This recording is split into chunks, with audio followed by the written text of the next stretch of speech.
Good morning everyone. Shrimati Mohardevi Tapadia girls college Jaswantgarh के इस YouTube channel में आप सभी का बहुत बहुत स्वागत है। हम आज जो टॉपिक स्टार्ट करने जा रहे हैं वो है कॉस्ट ऑफ कैपिटल लेसन से क्वेश्चन नंबर 21। क्वेश्चन आप देख रहे हैं, सॉरी क्वेश्चन नंबर है 10। तो क्वेश्चन आप देख रहे हैं बोर्ड पे लिखा हुआ है, इसमें हमें कॉस्ट ऑफ प्रेफरेंस शेयर निकालना है। तो इस क्वेश्चन में जो चीज़ें दे रखी है उस पर थोड़ा डिस्कस कर लेते हैं। सबसे पहले इसमें दे रखा है 100 रुपये वाले 12% जिनका डिविडेंड है 1000 शेयर है जो कंपनी निर्मित करना चाह रही है। इनकी इश्यूइंग कॉस्ट है, निर्गमन लागत है वो 5 रुपये पर शेयर है। 10 वर्ष बाद 3% प्रीमियम पर इनका शोधन होना है। तो ये प्रीमियम पर जो है रिडीमेबल ऑन 3% प्रीमियम, और टैक्स रेट दे रखी है 35% दे रखी है। कॉस्ट ऑफ कैपिटल आपको निकालनी है इनकी। 2 तरीके दे रखे हैं, एट पर यानी सममूल्य पर, दूसरा है 3% डिस्काउंट पर, ठीक है, डिस्काउंट ऑन 3%। तो कहने का मतलब ये कि इसमें हमें 2 चीज़ें निकालनी है। तो लास्ट वीडियो में आपने देखा था कि यदि नंबर ऑफ ईयर नहीं दे रखे होते तो एक छोटा फॉर्मूला हम लगाते हैं जो केपी निकालने का। केपी का मतलब कॉस्ट ऑफ प्रेफरेंस शेयर, और यदि ये नंबर ऑफ ईयर दे रखे हो तो एक बड़ा फॉर्मूला होता है। तो मैं पहले फॉर्मूला लिखता हूँ इसका, आप देख पाएंगे और उसी के आधार पर निकाल भी पाएंगे। तो इसके लिए जो फॉर्मूला हम यूज में लेंगे वो है कुछ इस तरीके से, KP is equal D and dividend plus MV minus NP upon N into 100 यहाँ आ जाएगा, एमवी प्लस एनपी अपॉन 2। ये कुछ इस तरीके से फॉर्मूला है जो ये आफ्टर टैक्स के रूप में हम काम में लेते हैं। और बिफोर टैक्स का कुछ अलग लगेगा, बाद में निकालेंगे तब देखेंगे। तो इनके लिए हम देख रहे हैं एमवी चाहिए सबसे पहले। तो एमवी यहाँ देखिए 3% प्रीमियम के साथ रिडीमेबल है, तो ये 100 प्लस 3 इज इक्वल 103 होगा यहाँ एमवी यानी मेच्योरिटी वैल्यू। और जो एनपी है, एनपी 2 तरीके से, सबसे पहले एट पर सममूल्य पे सीधा ही जो इसकी कॉस्ट है, जैसे 100 रुपये इसकी कॉस्ट दे रखी है, 100 में से हम इश्यूइंग कॉस्ट घटाएंगे जो 5 रुपये दे रखी है पर शेयर, तो इश्यूइंग कॉस्ट 5 रुपये है तो आ जाएगा 95। दूसरी कंडीशन है 3% डिस्काउंट पे एनपी क्या होगा, तो एनपी एट डिस्काउंट कितना है 3% है। तो उस कंडीशन में 100 माइनस 5 यानी जो इश्यूइंग कॉस्ट है ये घटाएंगे, साथ में 3% जो है डिस्काउंट भी घटाएंगे, तो ये इस तरीके से हो जाएगा 92। तो एनपी बदलेगी दोनों कंडीशन में। तो सबसे पहले नंबर 1 कंडीशन से इसको हल करते हैं। तो केपी निकाल लें, केपी आफ्टर टैक्स। तो डिविडेंड इसका दे रखा है हमें 12%, यहाँ देख रहे हैं आप, प्लस एमवी है 103 माइनस एनपी है एट पर। सबसे पहले जो निकालेंगे वो है एट पर, सब मूल्य पर।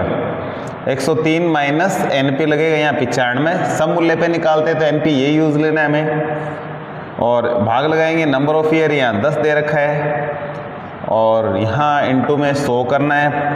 इसके अपॉन नीचे आएगा 103 प्लस 95 अपॉन 2। तो ये केपी कुछ इस तरीके से फॉर्मूले के द्वारा आएगा। तो हम लिखेंगे यहाँ 12, 103 में से 95 जाएंगे तो बच जाएंगे 8, 10 का भाग लगाएंगे तो आएगा ऊपर इंटू में प्लस में आ जाएगा 0.8, ठीक है। और नीचे यहाँ आ जाएगा 198, 2 से डिवाइड करेंगे तो आ जाएगा 99 इंटू 100।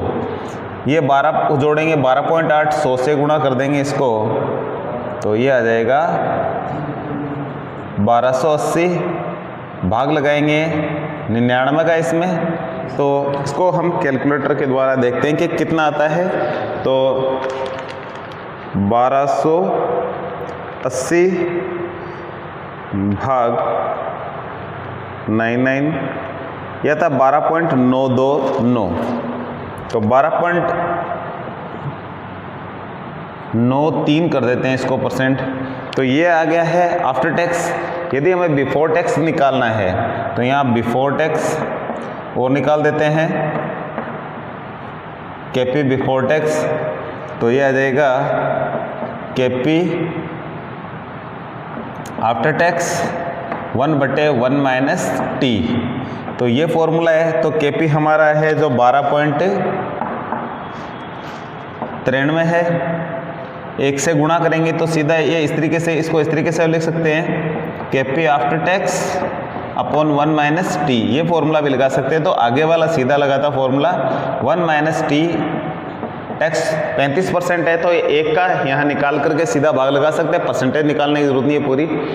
तो जैसे ये 35% था, हमने 1 का इसको मान के निकाला है, ठीक है। 1 का 35% 0.35 होता है और इससे हम डिवाइड करेंगे इसमें, तो इसकी वैल्यू देख लेते हैं कितना आता है।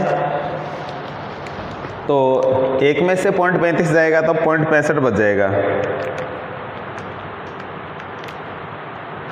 तो इसकी वैल्यू थे 19.89। 19.89।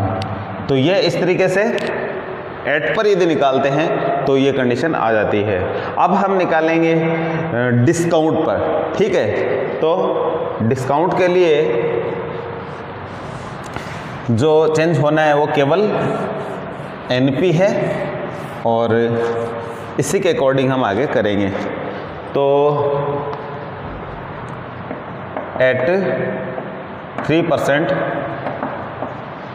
डिस्काउंट, ठीक है। डिस्काउंट पे फॉर्मूला ई लगाना है हमें। तो डी वही है 12 प्लस एमवी 103 माइनस एनपी। अब चेंज हो जाएगा, डिस्काउंट में एनपी 92 हो जाते हैं, upon number of year same ही रहते हैं। नीचे थोड़ा सा बदलाव यहीं आएगा, इनटू 100 करेंगे, केपी आफ्टर टैक्स आएगा ये।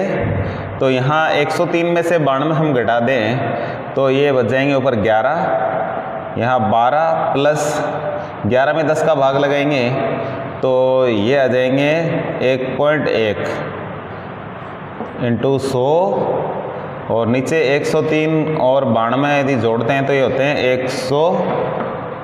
195। 2 से इसको डिवाइड करते हैं तो ये आते हैं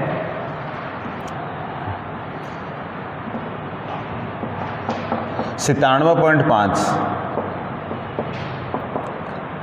तो 97.5। अब क्या है, 100 से इसको जोड़ करके गुणा करेंगे तो थोड़ा एक स्टेप और लेते हैं, 12 रह गया, हो गया 13.1। 100 से गुणा कर देंगे साथ में इसको तो ये हो जाएंगे 13 इंटू 100। तो ये यहाँ आ जाएगा 1310 हो जाएगा यहाँ। तो मैं सीधा लिखता हूँ इसको 1310, 1310 हो जाएगा। और यहाँ 97.5 से इसको डिवाइड करते हैं तो इसको डिवाइड करते हैं तो देखते हैं कि कितना आता है।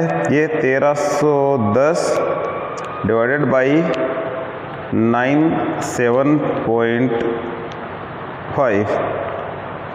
तो इसकी वैल्यू जो आ रही है वो है 13.43। 13.43 इस तरीके से आ रहा है। तो हम यहाँ 44 कर सकते हैं इसको, तो हम इसको 44 कर देते हैं। तो ये है परसेंटेज में आएंगे सारे आंकड़े। आफ्टर टैक्स है, बिफोर टैक्स में वही फॉर्मूला लगाना है। तो यहाँ हम बिफोर टैक्स का और फॉर्मूला लगाते हुए इसको हल कर देते हैं। केपी बिफोर टैक्स तो आ जाएगा KP after tax upon 1 minus T. तो यहाँ हम लिखेंगे 13.44 अपॉन 1 माइनस टी। हमारा 35% है, 0.35 करेंगे इसको तो 13/44 अपॉन 0.65। 0.65 का 13.44 में यदि भाग लगाते हैं तो देखिए क्या आता है।